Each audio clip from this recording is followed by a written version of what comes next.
Indian criminal justice system में एक पुरानी कहावत है, it is better that 10 guilty person escape than that one innocent suffer. बेहतर है कि 10 गुनहगार छूट जाए लेकिन एक बेगुनाह को सज़ा नहीं मिलनी चाहिए। लेकिन क्या हो जब सिस्टम की ग्रॉस नेग्लिजेंस की वजह से हिस्ट्री के सबसे खौफनाक सीरियल किलर लीगली फ्री हो जाए। दिसंबर 2006 निठारी गांव नोएडा पूरी दुनिया के लिए हाउस ऑफ हॉर्स बन गया था। 19 स्केलेटन्स, रेप, मर्डर और कैनिबलिज्म की स्टोरीज। लेकिन आज तकरीबन 19 साल बाद इलाहाबाद हाई कोर्ट ने मेन अक्यूज्ड सुरेंद्र कोहली और मोहिंदर सिंह पंधेर को अक्यूट कर दिया, यानी बाइजात बरी कर दिया। इस केस की गंभीरता को समझने के लिए हमें 2006 में वापस जाना होगा। निठारी गांव से लगातार बच्चे गायब हो रहे थे। पेरेंट्स पुलिस के पास जाते थे लेकिन पुलिस उन्हें डिसमिस कर देती थी, यह कहकर तुम्हारे बच्चे तो माइग्रेंट लेबरर्स हैं, कहीं भाग गए होंगे। लेकिन 29 दिसंबर 2006 में पुलिस ने D5 कोठी के पीछे नाले को खोदा। वहां से इंसानी हड्डियां, स्कल्स और बच्चे के कपड़े बरामद हुए। सीबीआई ने केस टेक ओवर किया। सुरेंद्र कोहली ने कस्टडियल कन्फेशन दिया।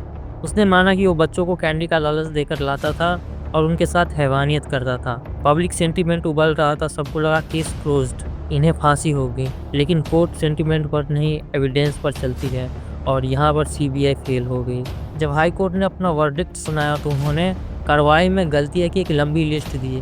सबसे पहला पॉइंट था validity of confession under section 164। Surendra Kohli ने मैजिस्ट्रेट के सामने जुर्म कबूला था, लेकिन लॉ कहता है कि कन्फेशन अपनी मर्जी से होना चाहिए, ना कि दबाव में। कोर्ट ने नोट किया कि पुलिस ने कोहली को इलीगल डिटेंशन में रखा और उसे टॉर्चर किया। मेडिकल रिपोर्ट्स ने कंफर्म किया कि उसके शरीर पर चोट के निशान थे, इसलिए कोर्ट ने उस कन्फेशन को अमान्य करार दिया, यानी कानून की नज़र में वो कन्फेशन कभी हुआ ही नहीं। सोचिए अगर पुलिस ने टॉर्चर करने की जगह सही ढंग से इंटरोगेशन की होती तो शायद आज ये नौबत नहीं आती। पुलिस की जल्दबाजी ने केस की लीगल सेंसिटिविटी को ख़त्म कर दिया। क्रिमिनल केसेस में सबसे बड़ा पिलर होता है कॉर्पोरेटिव एविडेंस, यानी ऐसा सबूत जो गवाहों की बात को सपोर्ट करे। लेकिन इस केस में फोरेंसिक गलतियां हुई। सीबीआई ने दावा किया कि उन्हें कोहली के बताए हुए वेपन्स चाकू मिले, लेकिन कोर्ट ने पूछा क्या इन वेपन्स पर विक्टिम का खून था? जवाब था नहीं, और एटलीस्ट साइंटिफिकली प्रूव नहीं हो पाया। एक कॉन्सेप्ट होता है chain of custody.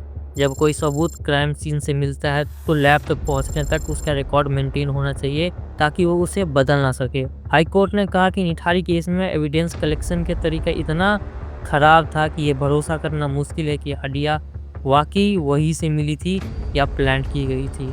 DNA matching में भी गड़बड़ी थी। स्पेसिफिक बॉडी पार्ट्स को स्पेसिफिक विक्टिम से लिंक करना मुश्किल हो गया था। इससे क्रिएट हुआ रीजनेबल डाउट्स, और लॉ कहता है अगर शक है तो बेनिफिट आरोपी को मिलेगा। लेकिन इस कहानी का सबसे डिस्टर्बिंग पहलू कुछ और है। हाई कोर्ट ने अपने जजमेंट में सीबीआई को सेवरली रेप्रीमेंडेड लगाए। और क्यों? क्योंकि सीबीआई ने ऑर्गन ट्रेड यानी कि अंग तस्करी के एंगल को इन्वेस्टिगेट ही नहीं किया। बॉडीज के बीच का हिस्सा गायब था, सिर्फ हाथ, पैर और सर मिले।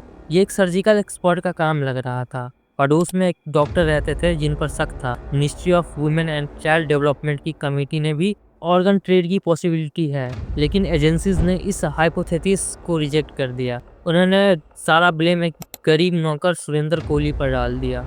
हाई कोर्ट ने इसे बिट्रेयल ऑफ पब्लिक ट्रस्ट कहा। क्या बड़े लोगों को बचाने के लिए इन्वेस्टिगेशन को डिटेल किया गया था? तो कंक्लूड, सुरेंद्र कोहली और मोहिंदर सिंह पंधेर की रिहाई का मतलब ये नहीं कि वो इनोसेंट है। इसका मतलब ये है कि प्रोसिक्यूशन उनकी गिल्ट को बियॉन्ड रीजनेबल डाउट प्रूव करने में फेल हो गया। ये केस हमारे इन्वेस्टिगेटिव इंफ्रास्ट्रक्चर की हार है। ये हार है उस पुलिस वाले की जिसने एफआईआर नहीं लिखी, उस ऑफिसर की जिसने एविडेंस हैंडल करने में गलती की, और एजेंसी की जिसने बड़े एंगल्स को इग्नोर किया। निठारी केस हमें एक कड़वा सच सिखाता है, justice requires competence, not just outrage. न्याय के लिए क्षमता चाहिए, सिर्फ गुस्सा नहीं। जब तक हमारी फोरेंसिक लैब्स और पुलिस प्रोसीड्यूर्स मॉडर्न नहीं होंगे, ऐसे घिनौने अपराध के गुनहगार टेक्नोलॉजीज का फ़ायदा उठाकर निकल जाएंगे। और हाँ, सुरेंद्र कोहली ने एक स्टेटमेंट दिया था पुलिस को, मेरा मालिक पावरफुल है, शायद पैसे ने नहीं पर सिस्टम की नाकामी ने उन्हें बचा लिया। पंधेर अब लीगली फ्री है। सुरेंद्र कोहली की डेथ सेंटेंस लाइफ इम्प्रिजमेंट या एक्विटल में बदल गया।